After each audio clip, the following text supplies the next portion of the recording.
Hey everybody, I'm here today having a talk with Chris Grosso. Let me tell you a little bit about Chris before you get a real feel for him. Chris Grosso is not a spiritual teacher. He's incredibly flawed, just like the rest of us, and isn't afraid to say so.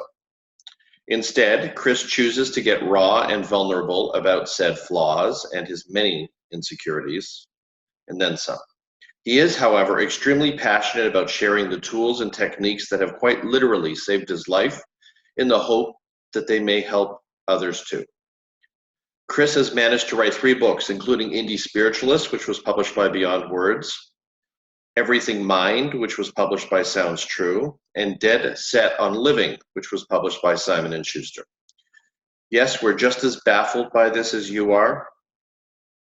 He also writes for Revolve. I'm not that baffled by it. Reading it's the self-loathing. I don't know what to do with it. We'll get into that, actually. Maybe this whole hour will work on getting your bio to be self-respecting, or something. Yeah, sure.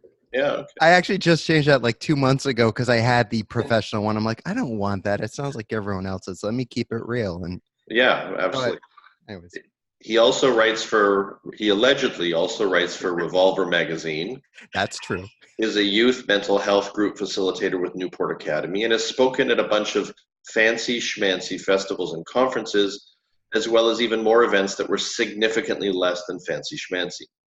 That said, Chris's greatest passion in life is his work with people who are in the process of healing or struggling with mental health issues of all kinds. He speaks and leads groups in detoxes, yoga studios, rehabs, youth centers, hospitals, conferences, and festivals worldwide. He's a member of the advisory board for Drugs Over Dinner, hosts the Indie Spiritualist podcast, which I've been on Ram Dass's esteemed Be Here Now network, and is a member of the Evolutionary Leaders. His work has been endorsed by a diverse mix of celebrated and fancy schmancy individuals, including Jeff Bridges, Ram Dass, Tony Hawk, Bam Margera, Sharon Salzberg, Alex Gray, Richard Rohr, Tara Brach, Ken Wilber, Jack Kornfield, Andrew Harvey, also known as Big Lion, Lama Surya Das, Robert Thurman, Treat from Naughty by Nature, and more. If you're still listening, Chris promises to give you a hug in person if your paths ever cross. You can learn more about his work at www.spiritualist.com or not, whatever. Just take good care of yourself. Great, Chris. Jeff, I just want to say I'm glad you mentioned you're on my podcast because I love you to the point where you are one of only 2 people who have been a repeat guest in the 3 or 4 years I've been hosting it. So, and who may be the other person who's been on twice? Shit. Who was it? Might have been Matthew Fox. That's who it was. Oh, yeah. He's a cool guy. Love Matthew Fox. Special man. Yeah. Yeah. So, you reconnected with me recently because you had read my book, Grounded Spirituality. Show it here. The most important, and I'm not just saying this because we're talking, spiritual book I've not only read this year, but in quite some time. I say that wholeheartedly. Great. Thank you. We'll talk about why you feel that way, about the lens and perspective in the book. And so, I don't know, maybe if you're comfortable, just give people a sense of, what brought you to this writing path. What is the journey that source springs all the wisdom that you're bringing to the world? Yeah, of course. To nutshell it, because I'm 41 now. So led a relatively normal childhood, born in May 1978, moved to Connecticut 2 years later. Grew up in Milford, Connecticut. When I was in 6th grade, moved to a very rural town called East Haddam. During that time, though, prior to moving, one thing I noticed in retrospect is I've always been a very diverse kind of person. So I was into soccer and hockey, but also skateboarding.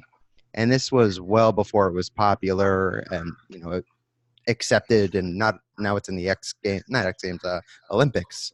So anyways, move to East Haddam, and that's kind of where a big transition happened for me slowly. I was less interested in sports and started really falling in love, even though I always loved music, but falling in love with the alternative grunge explosion as that was happening, like Nirvana, Pearl Jam, Soundgarden.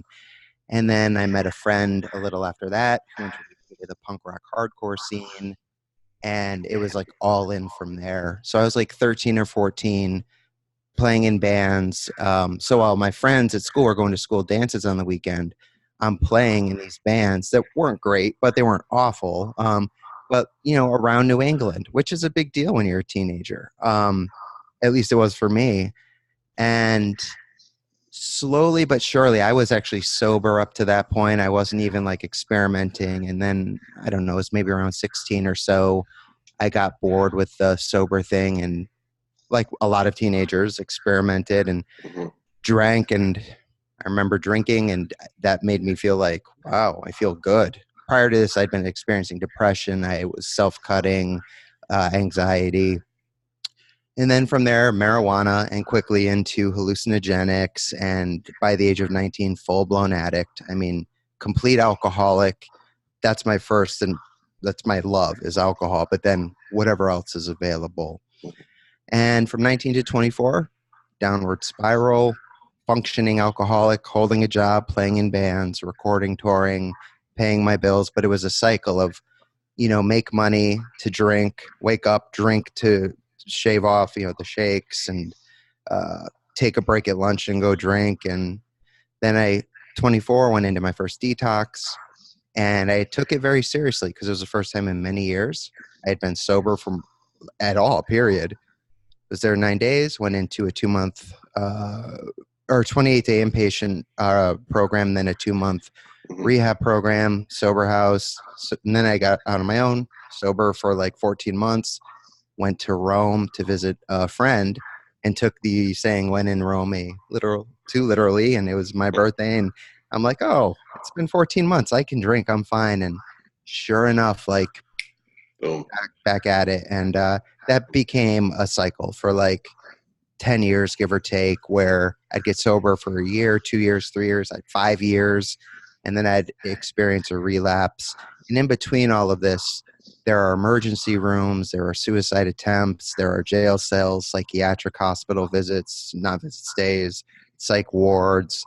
I mean, you name it. Like, one of the last ones I talk about in Dead Set and Living, I was to the point where they had to intubate me because I wasn't breathing on my own. And they said, had I been there even 5 minutes later, even if I survived, I would have been completely brain dead because there was no oxygen going. So they Narcaned me. It was just alcohol, but they had no idea. Like, I was completely out. So they gave me a whole bunch of stuff. And so that's kind of like an overview of the hardships. And the one thing I should mention is also in between, during those lengths of sobriety, I did get into school for drug and alcohol counseling, and I met my both advisor and professor for many of my classes who ran the program. She was like a second mom to me, and she's the one who introduced me to spirituality. I grew up hating religion, didn't know there was a difference between religion and spirituality. Are we allowed to swear on this or keep it? Yeah, fine. Okay. So I had a shirt, I remember, that said, Jesus hates me, so fuck him, on it. Like, I hated religion. Like, I remember in my senior year of college or high school, we went to a college fair and people were handing out Bibles, and I took it and ripped it up in front of them and threw it on the ground. And I was just angry, really angry. And the shift began to happen. I'm 41 now, around the age of 32. I ended up relapsing again, went to New Jersey, lost everything at that point. I remember when I was in detox in Connecticut before going to New Jersey, I missed my brother's wedding where I was supposed to be his best man. I lost my job I'd had for like 5 or 6 years working with kids that I absolutely adored. And I did one-on-one youth mentoring with boys and young adults. And my car was repossessed. So went to New Jersey a few months, had to move back in with my parents. At 32, filed for unemployment, which I'd never had to do. But I had like this surrender, like, all right, what you tell me, and you as in whatever is greater than me, what am I going to do? And the other thing I apologized when I went back, I was going to mention is that also during those times of sobriety, aside from my professor introducing me to spirituality and learning the difference between the two, like, I had a wonderful library, Russell Library in Middletown, if anyone is from Connecticut watching this. it became my second home. And I just devoured everything I could from all of the great wisdom traditions, like, the ancient texts, the more recent teachers. And a lot of it resonated. Some of it didn't. And it just changed the trajectory of my life. And I went, well, we'll talk about the spiritual bypassing and shit. Let's get to that in a second. I just want to have one question for you. Yeah. You said earlier when you were beginning your story that you grew up kind of relatively normal life in Maine. Right. So looking back now, yeah, at 41, we often move from the assumption that if somebody ends up in addictive patterns, it has something to do with distracting from or being ruled by early traumatic experience. Absolutely. I don't believe that's always true. I believe human beings are much more complicated than that. Agreed. But do you feel as though all of the experiences that you've had, all the struggles you've had, are somewhat sourced in something about your childhood that wasn't exactly healthy, or does this feel like it's coming from some completely different place? I think it's a little bit of both. I do believe there is a lot of trauma that is in relation to addiction. Then again, everyone experiences trauma and not everyone becomes addicted. Right. So, pardon me, I think there are genetic predispositions for certain people. I haven't done a great deal of studying, but epigenetics is very fascinating to me, where, like an example someone gave me once is, let's say you're born and you have the capacity to grow to be like 6'2". If you're not getting the right nutrients and vitamins and whatever, you might only end up being like 5'8". So I believe that in relation to addiction that could be there. Even scientists and neuroscientists, no one really knows to this day. So just so I understand, you mean that if for whatever reason you didn't get the nourishment or the nurturance to actualize certain potentialities, right, it may lead you in the direction of being more uncomfortable in your own skin. Absolutely. As a result, looking for ways to distract from reality or something. Yes, very much. And so the two other things I would add to that is what I've learned, because I still see a therapist weekly, and more over the last year. So I've gotten involved in EMDR therapy and ART therapy, which I found very beneficial for me, at least. Is one, Gabor Mate helped me to understand in a conversation I had. He's a world renowned addiction expert, trauma expert, is that we often overlook what he calls lowercase t traumas and capital T traumas. So, 100%. Yeah. So the big ones are the obvious, the molestations, the terrorist attacks, the big ones. The little ones are the ones like hearing your parents argue, not even abusive, but as a child, that's traumatic. Things like minor bullying, not like beat up, but like picked on just a little bit, a little T trauma. And he said those can be way more powerful than the big ones because they're unrecognized often. They're not processed. They're like a snowball that builds. And then the other side of that, I'm reading a wonderful book by a woman named Janice Webb. And I can't think of the name of it. My therapist recommended it, but it's about emotional neglect and as a child.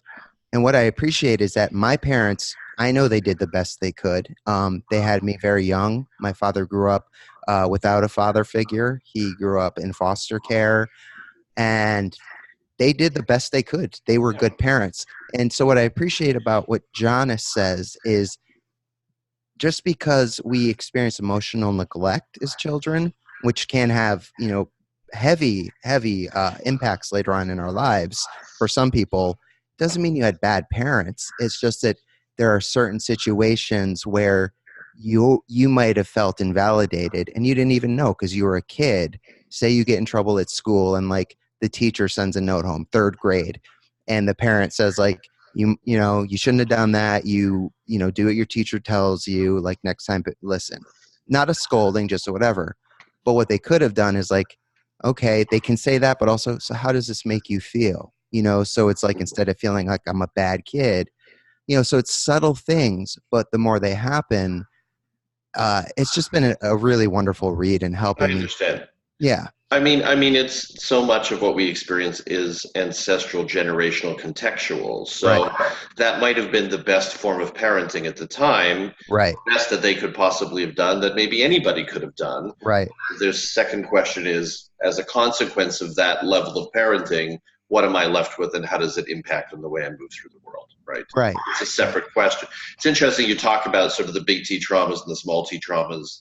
My therapist used to ask me to sort of name a trauma, and I could really name a trauma. I mean, Same here. my whole childhood was a trauma, so I don't really. But they were mostly, not all, but mostly small T traumas, which, if not to trivialize the effect of big T traumas, but I think sometimes people can experience those, but if 99% of their life is pretty fluid and smooth and kind and safe and generous, they can still carry forward the belief that that was an exception but not the rule. But Right. if you're experiencing one small T trauma, discomfort, feeling of neglect, whatever it is, over and over again in your life, it does start to become the way you perceive reality. And if that's the way you perceive reality, it makes sense you'd want to get the hell out of here with any kind of addictive or distractive patterns.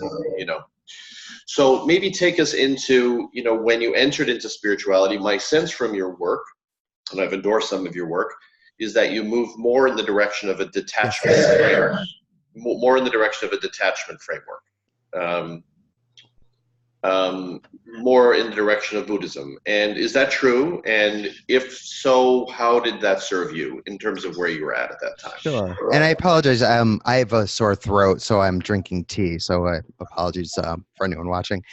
So, like most people, and I think we've talked about this, I definitely had the spiritual materialism phase where early on it's like, oh my gosh, this is so exciting. It's almost like a new girlfriend, or boyfriend. Like, wow, I love this. It's helping me. It's helping me understand the world in a different way. And so I started, talking the talk and wearing the malas and burning the incense and getting the Om shirts. And there is nothing wrong with any of that. To each their own. It doesn't. I don't want to sound judgmental. Whatever works for you, cool. Like as long as you're not harming someone else. But so I went through that phase, and over time, I definitely the more I went deeper into meditation and started getting a little more in touch with myself, I started recognizing and visiting various sanghas and just different spiritual, settings and centers. I saw different patterns, and there were plenty of dogmas held within each, and rules and regulations, and you really have to do this or that, and that never resonated with me at all. I've been very counterculture since, like I mentioned, I was a You're right. So that's why I appreciate a lot of Andrew Harvey's work, for example, who I know you've worked with. He talks about the pathless path, and that's not to say that there are not teachers that can help us and illuminate the path ahead of us, because I certainly still even have those to this day. But what I recognized is my journey is one where it's my journey. Ram Dass says the spiritual journey is a highly individualized path. What works for one, this isn't verbatim, but is not going to work for another. So it did lead me more towards Eastern philosophy, but I don't consider myself anything. I often get confused as a Buddhist. Okay. But no, I'm not Buddhist. If anything, I appreciate Vedanta teachings, but also even there, as you have written and grounded your recent book, it has a tendency at times to take you completely out of the body and negate the human experience. Dissociative. Yes. So it's I call it the Advaita movement, the Avoida movement. Yes, and I loved that. It's right. So for me, it's not to say there's not benefit there. I still do find that it's a matter of finding the balance between the two. Like Nagarjuna, the Buddhist philosopher, talked about the two truths, which you basically sum up in your book, which is the truth of the ultimate, which is the unmanifest. Science might say it's that quantum potential that's formless, and then the truth of the relative, which is everything that takes form based on that ultimate or unmanifest. And that he says two truths, not one is more true than the other. Both are equally true. And I find that even though that's taught in a lot of Eastern philosophy and mystic Christianity to a certain extent, people go really far into the transcendent, like this body is like a hindrance and, yeah, it's a vehicle. But one of the sayings I love from you that I have quoted a million times, and now I'll say it wrong, but, something to the effect of, yes, it's true, we are spiritual beings having a human experience, but it's just as true that we are human beings having a human experience. It's the same thing. I mean, Yes. this idea that there are two paths, say transcendent and immanent, I'm not sure is true. We just may not have found the language yet to understand why they're all one path. Yes, absolutely. Yeah. So grounded spirituality, you read the book, you were excited about the book. If you had read this book 10 years earlier, how would you have responded to the book? And if it was different, why is it different now for you? What's happened within you that may have shifted your perspective in a way that's more grounded? So that's a wonderful question. It's hard to say because it's obviously conjecture. Had I read it 10 years ago, it may have saved me some time sifting through a lot of the bullshit that I did. But then again, I'm kind of grateful because I really studied a lot of these wisdom traditions and learned quite a bit. So I can have a conversation with people from varying traditions and come from a place of understanding what they're saying, yet also explain where I'm coming from. And I find a lot of the time they're really stuck in where they are, whereas I feel I try to be very open and fluid, and I don't have this like set of strong beliefs except for things like be good to humans, the basic core, like help other people, help yourself, take care of yourself. But what I even noticed with like my first book, Indie Spiritualist, that came out just like 5 or 6 years ago, I go back and I thumb through that and I cringe at certain points, like even in that time, I still think it's a good book. When I wrote it, I was thinking of my 19-year-old self, similar to your question. What might have helped the trajectory of my life around 19 when I became an alcoholic? And so I wrote that book with that in mind. But since that book and the 2 subsequent ones after that, and speaking at a lot of these major events, which I know you've done the same, and meeting a lot of these A-list spiritual teachers and seeing the behind the scenes, what really goes on. The real deal. The real honest deal. And this is not to say all of them, and I won't name any names, but some certain people are just like, there's their stage presence and then there's their backstage presence. And it is a night and day difference. And I realized like, I don't want to be that person. Like I want to be Chris talking to Jeff. I want to be Chris speaking at the conference I'm going to be at next week. I want to be Chris with my fiance. Like, yes, I act a little different in certain situations and settings. We have to. But so over the course of these 3 books, I would just say like I've learned like to give significantly less fucks. Like I am happy overall. Happy might not be the right word. Content, I think, is more apropos. And where I'm at, I have my practice. I know I am a good person. I help other people. And I just take it day by day, and I mean, I don't, the way I think of you, Chris, is that, you couldn't be pretentious if you tried. I think it has been beaten out of me, to be honest. I mean, hammered. Yeah, I mean, it'd be funny to see you try, I can't really be pretentious if I tried. And I know others in the field, Phil Shepard, Sean Korn, a number of people who couldn't if they tried. The way I think of the industry, because it is an industry, and I think people really need to understand that when they're approaching all of this, that this is an industry. Yes, people make an awful lot of money and they survive economically because of whatever it is that they're saying. And the way I distinguish it, having been around it for about a decade and having experienced many disappointments, many imitators, many people stealing my work, all kinds of stories. Sure. It goes on forever. Is that, and it's a soul-liberty movement. I mean, they've replaced the Eastern gurus in the West, and we're buying into their stories. And that fundamental split between spirituality and humanness, which is so fundamental to the patriarchal traditions. So you can claim to be an evolved being and yet act out in all kinds of ways and just call that the personality or the self, but that's not really you. Well, of course, we know it is really you. But my experience is the way I think of it in simple terms is some people come to this work from what I call sacred purpose. They have a deep, passionate calling to write, to express, to connect to humanity. Yeah. And there are a number that come to it from a more unhealthily egoic or financial place. And the material that comes through those different people is very different. The latter is much more imitative.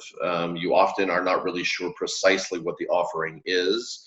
And with people who are moved by sacred purpose, there is an individuation intrinsic to the offering. Doesn't mean we're saying something new that no one else has ever said. How would that even be possible? Right. But we're at least saying it through our own and emanating from our own source spring and not from something fundamentally imitative or industry driven. And and I think that that's the group that will ultimately help us and leave a lineage that's actually forward moving for humanity. And most of the rest of it just kind of fades out, you know. Yeah, and I've begun noticing, I don't know if you have as well, a shift in, it seems like people are starting to get over the whole new cage, as you call it, and I love movement. Like, it's still thriving, don't get me wrong, but I feel like thriving.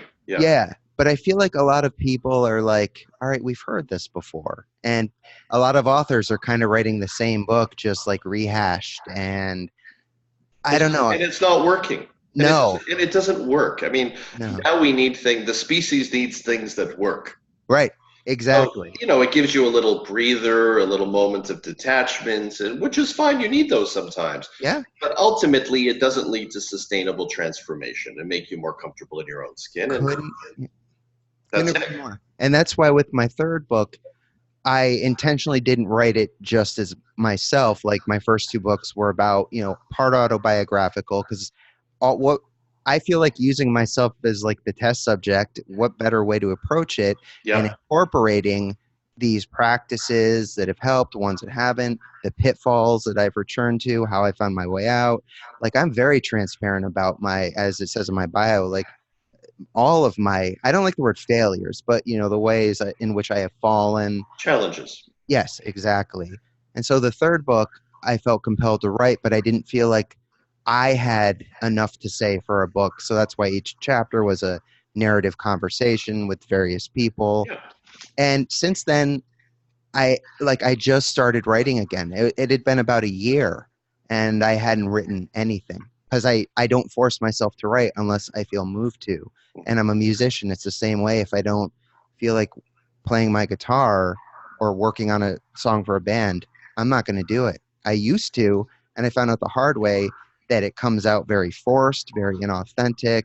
I remember I spoke at my old high school to a writing class after I did a full school assembly, which that in and of itself was funny, because like they must have thrown a party the day my grade graduated, because it was a small school, but me and my skateboard punk friends, they hated us. And 20 years later, I had not been back to that school. I used to get kicked out and the cops called on me because I would skateboard there. They invited me back to speak, and it was it was actually a healing thing for me, because the woman at the front desk was the same woman, and she actually pulled me aside and said, I wanted to apologize because I know the way that myself and a lot of the staff here that treated you and your friends wasn't fair, and we didn't understand then things that we do now. Yeah, wonderful. And it meant a lot, and it was a very healing thing. But then I went into the writing class after that talk, and I said what I just told you, like I don't write every day, and the look on the teacher's face was like she was mortified. And so I'm like, unless you're in school and you have assignments, like then you have to do it. Good qualifier. Everyone has a different process, but absolutely. So I wanted to read just a little piece from Grounded. There's some other things I want to talk about as well, and just see where it lands with you. Yeah. This is from the Heart of the Matter chapter and the dialogues that I have with the guy Michael, which is most of the book. Okay, quote, bottom line is that you cannot heal and resolve your emotional material with your mind.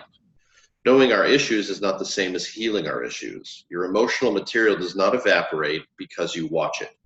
I have known many who could name and watch their patterns and issues as if they were scientists researching their own consciousness, but nothing fundamentally changed because they refused to come back down into their bodies and move their feelings through to transformation. It's safe up there, above the fray, witnessing the heartache without actually engaging it. Yes, you may be able to get so skilled at a witnessing consciousness that you can overpower your triggers, but that's not presence. Real presence comes through the open heart. The key to the transformation of challenging patterns and wounds is to heal them from the inside out, not to analyze them, not to watch them like an astronomer staring at a faraway planet through a telescope, but to jump right into the heart of them, encouraging their expression and release, stitching them into new possibilities with the thread of love. You want to live a holy life, heal your heart. That's the best meditation of all. Close quote. So, many of what I call the patriarchal spiritual traditions really obsess over the mind. And really, the way they deal with the mind, they blame the mind for mostly everything because they don't want to deal with all that unresolved, messy material that men don't want to deal with. They want to become masters of the mind and masterful and all this vertical, transcendent monkey business. And they want to call it the monkey mind instead of what I call it the monkey heart, and then they go into the mind, but really they witness within the mind. So they kind of go into a part of the mind to witness and tame the other part of the mind to become meditation addicts and talk with real equanimity and calmness and seeming superiority and stillness. And you can clearly see my view of that. And of course, I tried all of that, and it was, okay a little bit, but I was too enlivened. My body was too vital. I had too much energy coursing through my feelings and my heart so I just didn't work for me. I felt like I was dying. I was killing the self in the name of enlightenment. Self-avoidance masquerading as enlightenment. But you've spent, I suspect, more time exploring some of those mind-centered wisdom traditions. So where does that quote land with you? And is there any way in which you don't fully agree with that quote? No, I will tell you, I not only fully agree with it, but I think that is so important. I wish everyone could hear that is on a spiritual path. So I remember that specifically because as I was reading that part, it reminded me of another quote from punk icon Henry Rollins, who sang for Black Flag and is, if you know anything about punk, he's just one of the biggest icons. And I love this quote. He says, "Knowledge without mileage is bullshit." So it's kind of like saying that's great. In his own way. Nice. And so, yes, a big part of the reason I experienced several relapses through my life was because I was not willing to go inward. I was practicing meditation. I was focusing more on that. I want to transcend this stuff. It was an avoidance for me. It became a new addiction because spirituality and practice absolutely can be an addiction for people. Just another way of avoiding stuff, like you said, going in the mind. And you might not have the same consequences as an alcoholic like I did, nearly dying, but it still can lead you astray. Well, it can lead you away from an unresolved web of pain that congeals into disease and sickness because you convinced yourself it's not real, but it's as real gets, right? Yes, and you are absolutely correct. And so I've had to make a very diligent and conscious effort I've been doing this for 20 years, and it's only been about the last 5 where I've really, I'm a overthinker. I'm an in the head kind of person. And I often from the neck down, I feel feelings very deeply. But when it comes to processing and working with my own, same deal. I try to figure it out here and not live it and feel it and allow it to come up here. And so for me, I think I mentioned earlier, EMDR and ART therapy has been so helpful for me. You talk a lot about, I forgot the gentleman's name, but started teaching you real body experiences. And Alexander Lowen. Yeah. Right. Yes. And it's been similar. Different techniques, but similarly helping me to come into my body and really allow myself to feel the feelings, sit with that discomfort. It's not fun, but when you do that, instead of disowning these, things that have been repressed, I'm re-owning, I'm reintegrating them into my being. And so all this stuff that's down on that unconscious or shadow, as Jung would call it, is coming up, and I'm allowing it to come up. And yeah, it's not fun. It's not pretty. But that's why the line of work or the style writing we do where we talk about this isn't always as popular as that New York Times bestseller stuff because they do the kind of Band-Aid stuff, like, dip your toe in the water. This will help you a little bit, but it doesn't go into the ugly, like, let's roll up our sleeves. It's going to get ugly, messy. Like, I mean, it's Tolle's book, The Power of Now, what I call the power of self-avoidance. It's the same, witnessing your pain body, call it a pain body, talk about your pain like it's a car part. I mean, right. the whole thing is not, I mean, we understand why on the preliminary level, as a first stage of awakening, this kind of stuff appeals to people because they do get some perspective and to get Yep. to learn how to detach. But ultimately, there's no recipe to bring that material or that more expansive consciousness back down into the body itself. And I mean, when you talk about, engaging in these practices for years, being more mind-centered in your approach, and yet the addictive pattern's not going anywhere, it kind of makes sense to me because there's not enough real transformation for you to bring into your interface in the world. And it makes sense those patterns are still lodged within you. Yeah. Right. And what happens within the brain itself, not to get all sciencey, is that you have these traumatic things. Some people say the issues are in the tissues, regardless of whatever you believe. And I do believe that. They're stored, they're held, we have them. We get to a point where if we're not doing this work, so I'll use myself, I'll use I statements. If I'm not doing the work, and especially being in the line of work in which you and I are, where we take on a lot of heavy stuff from other people. Right. I work with youth 3 times a month in a residential, and this is 13 to 20-year-old young males, females, with suicidal attempts, like real attempts, cutting addictions. I take that with me. So if I'm not working through that and processing that sort of thing, it's just staying there. It's not going anywhere. And that keeps me like stuck. And so when it comes to addiction, it will end up at some point I reach like a tipping point, and in my brain it like a switch flips, and I go from my neocortex right back to my limbic reptilian, not limbic, my reptilian brain, which is the root, like the fight or flight auto response. Mm-hmm. And what happens at that point is that's like the survival brain, and it completely takes over control of the consciousness. And in an odd way, like a therapist helped me understand that when I would return to things like alcohol or unhealthy coping skills, as counterintuitive as this sounds, that was an actual way of me compassionately working with my pain, because it was what was rooted. Like it was, I had all the neuro pathways there. That was my fail safe. What changed is once I started doing that body work and really going within and really feeling it and working with it.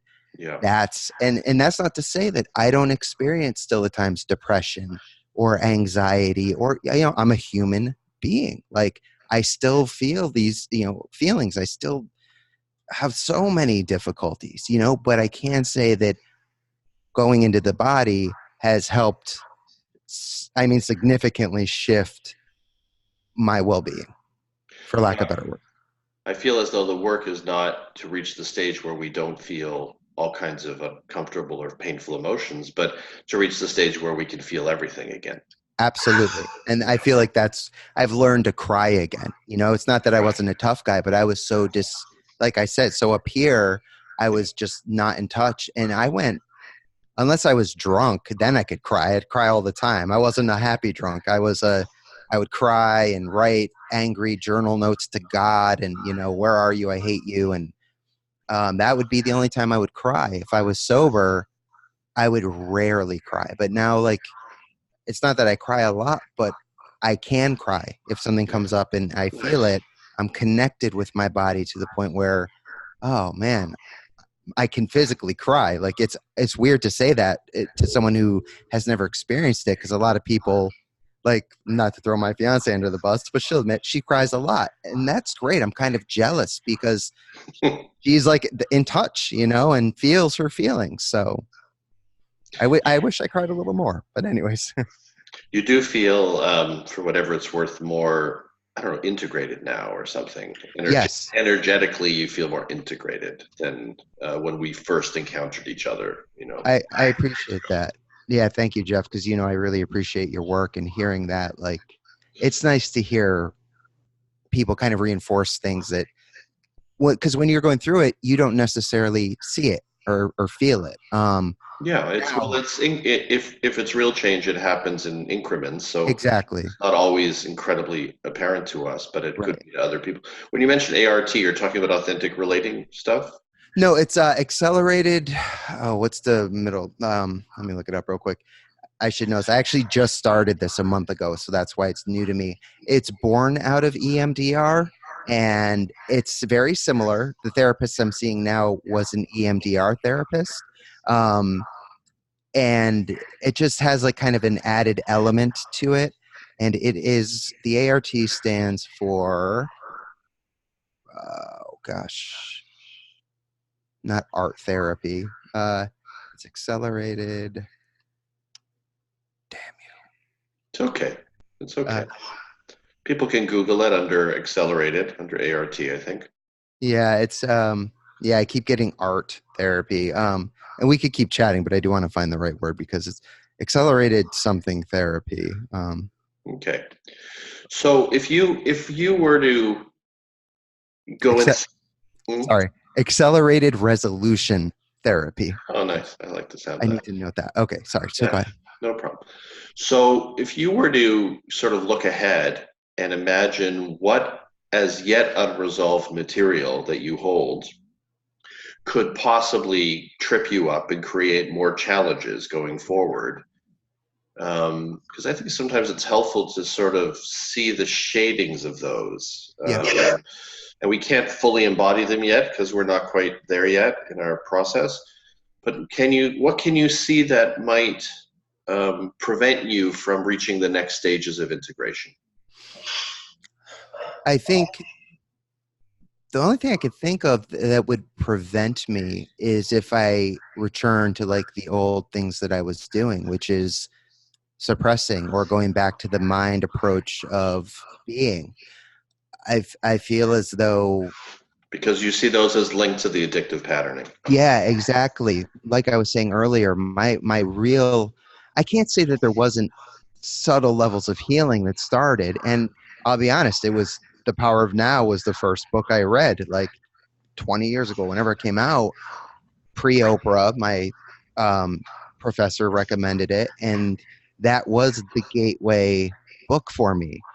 Unfortunately, and I think we've had this conversation, and I've had it with a lot of other people, like, well, what's wrong with reading, so and so's very popular book? It could be an entryway. Yes, it could, but most people, that's all it is. And I know you've shared that you've Just had a don't friend. call it. Just don't call it enlightenment. Yes, Just exactly. call it a first stage of awakening. Yes, And then I got no problem with Tolle. But when he calls that book an enlightenment guide or whatever he calls right. it, that changes everything. Yeah, exactly. So the point is, like, for me in that stage, and I know I'm not answering your question, which I'll get back to, but what I realized was I was just spiritualizing the ego. I was just putting a different coating on it, and I'm not saying the ego is the enemy. Like, it's part of our being again, and that's what a lot of people do. That's what Trungpa Rinpoche called spiritual materialism. You're just changing one identity for another and feeling like holier because you're doing these whatever. And I believed that. And it wasn't until I started doing, again, these body work exercises that I recognized that stuff has its place. And I have certainly benefited from it. Just like I look back at the years, and it's been a very long time, but where I did a lot of hallucinogenics when I was younger, I see how that truly did like kind of expand my mind and open me up to new ideas and other things that have helped me later on in life. I am a very open minded person. Um, but yeah, to go back to your question, I think that's it. Like, as long as I keep doing this work, that's why I love EMDR. Talk therapy is great too, but EMDR, what it helps me recognize is like it was almost like a web. So I would find a specific event, whether it was a big T or little T trauma, usually little T, but then they bring you back. So say you remember it as a teenager. Okay, when before that do you remember feeling it? And stuff that's like down there that is unconscious like comes back like a flash, and it's like, oh my god. And then it's like one of those spider webs where a whole bunch of things you can see interlinked, and where this thing that happened maybe in your teens or early 20s or later, you think that's the cause, but you go back and you see, oh my god, there's all this unresolved material Yeah. lying dormant in my body. And so as long as I'm continuing to explore that stuff, to me, like that's the big path. I still meditate. That's just overall good for the body. Um, and I don't do it every day like I used to. But that's important to me because it also brings me into the body. I don't meditate to transcend. I meditate to be here. I do body scans. I do literal Great. like mindful body meditations. Great. And I feel, where am I not feeling, comfortable? What's that about? I don't always get answers, but so anyways, yeah, that's the only thing I could honestly in this moment see Yeah. standing in my way is not continuing with what I'm doing. It feels like what you're saying is that, moving more deeply in the direction of the world of feeling Yes. is the thing that prevents you from falling into those patterns. And it makes sense that Yes. if you're not in your body and not in the world of feeling, you might be more inclined to seek some kind of addictive high because you're not actually experiencing any enlivened sensations within the No. body, right? Empty. It's an emptiness. It's a void. I So want to you're looking feel. for a feeling, it Yes. just makes, so the more enlivened you are, the less likely. It's interesting is and maybe this is what you're saying too, in Grounded, I define spirituality as reality. So the most spiritual person, if we can quantify it, is the one who's holding the greatest number of threads of Sure. reality, which includes the humanness, the selfhood, the honoring of the ego, the feelings, all of this, and an expansive perspective, all of it happening, swirling in this enrealment, field of enrealment. But I think as my journey has progressed, I'm less inclined to even resonate with the word spirituality generally. I feel like what my work is and continues to be is not about becoming a more spiritual person, but about becoming more deeply human. Yes. And that's really the same thing in a way. It is. And it's funny because, you read my bio and the first thing I say is not a spiritual teacher because people call me that. And I was on a podcast recently and I was saying, like, similar to you, that word, it's just that now has, not now, but for a while, it has such a stigma. And I like to use the word healing journey, like we're all on these healing journeys and to varying degrees. And I kind of will implement that rather than spirituality or well-being, whatever the case may be. It's about reintegration. Exactly. So we talk about inclusivity as we move progressively towards inclusivity racially and gender sense and all that. We need to also talk about the inclusivity of parts, which is kind of Richard Schwartz, who I recently interviewed, the IFS guy, internal family systems guy, is really just talking about parts and reintegrating. And I feel like that's really what we're talking about. We're all talking about that in the ones that are trying to come back down into the body itself. As opposed to the ones who are still trying to keep us out of our bodies, because as we know, dissociation is a big business. Totally. And that's why the second book I wrote is where I really started to experience what I'm talking about to you now, was titled Everything Mind. Even though it's the word mind, it's everything. And I go at great lengths throughout that book to talk about, you can have just as, for lack of a better word, holy of an experience at a Slayer concert as you can chanting kirtan. And I say that from direct experience, because I keep myself open and I do believe for, spirit, whatever you care to call it, that which, gives life energy, whatever, it's everything really is interconnected. That's part of the Eastern philosophy that I do appreciate. Science says the same thing. It's all literally interconnected. And so if you're open to that, you can, I mean, I can at least, and anybody can have these, experiences of wholeness, of being in your body, of connection to other people, regardless of the setting. You don't have to go to churches and sanghas and yoga studios to experience this or sit down. It can happen. That's what I love about your book, the simple walking through the park parts. And I noticed this person and that person. And I'm wondering about that homeless person with the smile and they seem content, and just everyday life. It's not some big, grand, special thing that a lot of people make it out to be. It's the life. That's it. So, then the idea of being, a spiritual teacher, I've never called myself a spiritual teacher. I mean, I know I'd probably make a lot more money if I did. And you and me both. I'd be God-jectified and I would charge, $500 an hour. But, I think the reason why it feels preposterous to me is because I define spirituality as reality. as opposed to somebody who's just teaching a very specific mastered realm of reality. Yeah. I don't know anybody who's teaching all of reality or who's at a stage in human development where they even could. Right. And my experience of somatic psychotherapists is they were the closest I ever got to body-centered psychotherapy, to being spiritual teachers, somatic experiencing people, core energetics people, bioenergetics people, because I felt like at least they invited people in the direction of the guts of their being. And right. Only from the guts of their being can you begin to even experience a degree of presence in all of this. But, I think it's fine to say you're a meditation teacher. It's fine to say you're whatever, but the spiritual teacher is a very dangerous, unhealthily egoic title that creates a lot of problems for a lot of people. I think it's time we just, here in this conversation, we just ban it altogether. My signature will be the first one on that. I if anything, if I am forced to call myself anything, I say I am an experience sharer, because that's all I can do, share my experience. Yeah. I'm very transparent in talks and books. I don't have the answers. Nobody has the fucking answer. You have a few. I mean, I think you're providing an invitation in the direction of humanness and wholeness. And Chris, I think your story is I'm very much about story. This bashing story, turning around story, it's very dangerous. Yeah. We really are. I mean, we're not necessarily all that we frame ourselves to be within the story. There's something more to that.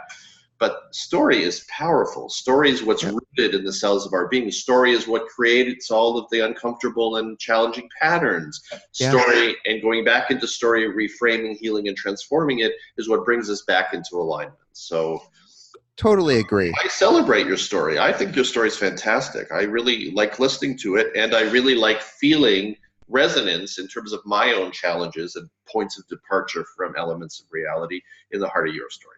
Well, I appreciate that. Yeah. And so I guess I certainly could have worded that better. What I think I try to express, like in my books and my teachings, is that I don't like when people tell you this is the way, because I don't believe that. It might be for that person or someone else, but I make it very clear that for me, I have a very integral, like, practice I use, not to take from Ken Wilber's term, but there's a lot of things that work for me that I know won't work for others. And I respect that. I respect each individual is their own person. And I know that not everything that's worked for me will work for them. And so that's why I make that very clear. And so when I say I don't have the answers, it's more like all I can share with you is my story, the things that have helped, the things I found that haven't helped. But that doesn't mean they will or will not help you. Like, try it on, find out for yourself. And you're the only one who can know for sure, because you're the only one in your skin. So. Absolutely. Yeah. Thank you for sharing your powerful offering with us today. I appreciate it. Yeah. Yeah. I appreciate it. Anything else come to mind? I don't know. I think it's been an hour already. Like, that's it's pretty close. Yeah. Wow, that's great. Like, that's why I love talking to you. When I had you on the podcast recently, it's like we were saying, we could have talked for 4 hours, easily. But no, I just think, everything we've talked about, and the last thing I will say is just, to reiterate that just because I have books written and I speak at these conferences at times and whatever, like, I am a human being, like it says in my bio, that is exceptionally flawed, and I do my best each day. I still, as I said earlier, fall into self-negating and thoughts, and I've gotten a lot better at, like, pulling myself out of that thanks to certain practices and body awareness. But the last thing I guess I would say is, please don't put anyone on a pedestal. Like, I don't even like standing on stages when I talk. I understand it's necessary for certain things, but if I do a breakout session or a workshop, like, I'm the person that does the circle. When I work with the teens that I work with, I sit on the floor with them and I make it very clear that this is not me talking to you. This is us spending time together, because I am no different than you. Like, so the spiritual celebrity thing, like, all of that, I mean, ugh. that's if anyone takes anything away from this conversation, I don't know. But that's like the last. And just be you, like, if it works for you, be you. my fiance and I often joke, if somebody walked into our apartment that had read some of my books and, thought of me as some sort of spiritual figure teacher, they'd be like, what is going on? Because as I look around now, it's either a ton of music equipment, horror posters, like rare posters. I collect horror toys. I love horror movies. Like my bookshelves, sure, they have some spiritual books, but I have like, all sorts of like weird stuff that has nothing to do with spirituality because this is stuff I love and I enjoy. And it doesn't make me feel any less spiritual or human or embodied. It's stuff I like. So just, you know, whatever works for you. Like, and if it Nice. it doesn't resonate, cool, let it go. But people change and tastes change, but do you? So we'll close it on our shared mantra of be real now. I love that. Thank you, Jeff. And thanks for the work you're doing. Thanks, buddy. See you again.